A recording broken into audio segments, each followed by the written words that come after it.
welcome to our second podcast, episode number 2.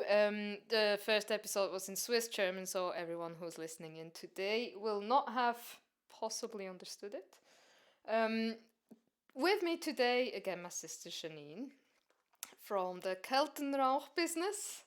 And we have a guest today we're going to be interviewing, which is Debbie Wilson. She runs her photography business, dwilsonimages.com. And then the fourth in the room is the dog Dodger, who you might hear in case he is interfering in some ways. So, Debbie, hi and welcome to our amazing podcast. Nice to have you here. Hi. Hi. I'm going to start off with a question here I have for you. You're a photographer, you run your own business, dwilsonimages.com. Can you tell us more about your work and what you do as a photographer, including Dodger's background noises? Yes, I'm a photographer from Britain, obviously, and I generally photograph nature and landscapes, but obviously delve into other things as well. Yeah, and that is my next question. Your work has a strong nature focus. We see a lot of landscapes, we see animals, flowers. What is it that calls you outside into nature, and what made you go into this area of photography specifically? I've always been interested in, I guess, landscapes and nature. And when I decided to delve into photography properly, obviously instantly that's what I gravitated towards. I used to work for a animal rights organisation, animal protection organisation in England, and did start taking photographs there of this and that, and I guess that's carried over. Also suffered from some mental health issues, and I felt that being out in nature would help with that, and it certainly has helped with that.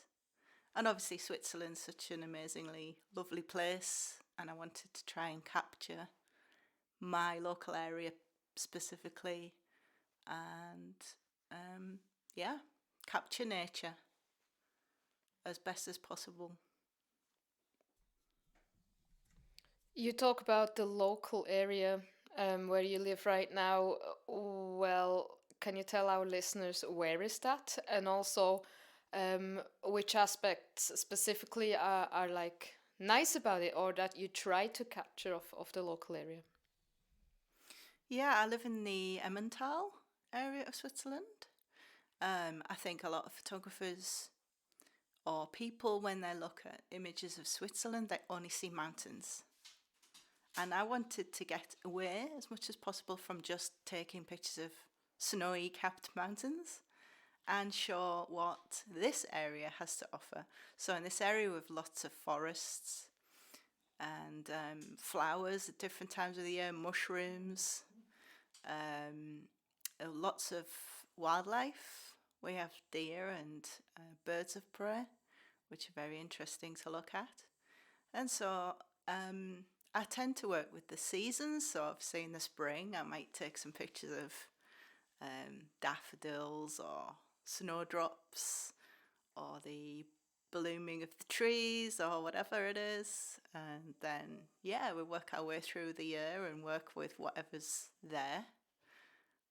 Spring and autumn, we've got the mushrooms and things like this in the forests. So, that's why I photograph those things. I work with the area and what we have.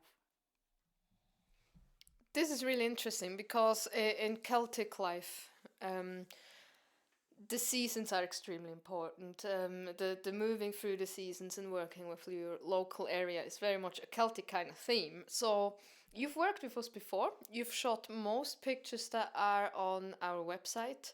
How did you go about when you got this contract from us to know what you're gonna take pictures of. How did you land in the Celtic world of Switzerland, if I can put it this way? Well, obviously, I'm related to two of the members of Kelten, Rauch, which helps. And I was just asked. I was given a brief to take certain plants or flowers or trees, certain ones that would appear on the website because they're of importance in the Celtic world, and that's how I chose the images. And of course, I have a style, or however you want to put it forward, and I just tried to carry my style into the photographs for the website, what I thought would work as well for Kelten Rauch. And here we are. Hopefully, the listeners enjoy the photos and think they're a good representation of the business. Well, we certainly think they are. We were very happy with it. And let me ask you, like working with us so far and with the type of business we have, did we manage to sneak a little bit of smudging rituals into your life? Is that something that has carried over into your everyday life as well? Definitely. I think with this journey from having mental health issues and starting a new life here, it's made me more of a spiritual person. And obviously, when I learnt about smudging and all of these natural techniques, which I guess we've lost over the centuries and thousands of years since the Celtic times, and now we're learning more and more about them. It's very interesting, and I think that certainly when I've got stressful times or times I need to reflect on people or things, I do turn to smudging, and I think it's very beneficial and really helps my mind and relaxes me, etc. It's very good. Yeah, I would recommend it to people to try it if they haven't already.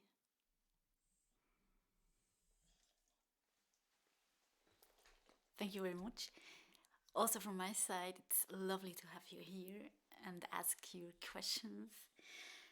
I was wondering, how did you find your inner sources which tells you you have to take pictures? I just see a lot of people these days take a lot of pictures on their phones, and they think they're some sort of photographer, and they're not. They're just kind of snaps. What I what I do with my photography is try to turn a picture into something more interesting. And photography has a lot to do with lighting and bringing out the spirit of the thing you're taking a picture of. It's not just a picture like you would take on your phone, like a snap. It takes a lot more to bring the essence of the thing forward. That's what I tried to achieve with the photography. And I think that's a bit more of a soulful purpose than just snapping on your phone. I'm just gonna say something here. I think this is very much also something to do with mindfulness, hasn't it? Absolutely, yes. Mindfulness, being in the moment and taking your time and looking at a flower, not just as, ooh, it's a flower, it's a yellow flower, but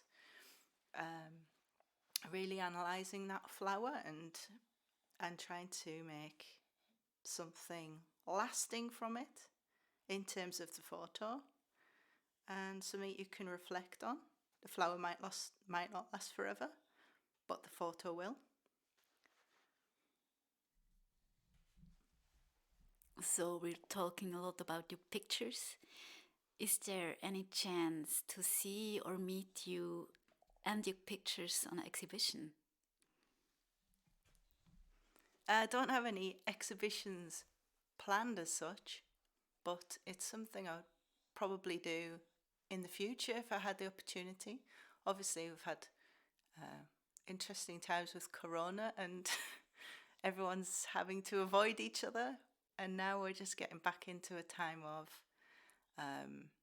probably thinking about things like that. It's something I would probably do in the future if I had the opportunity.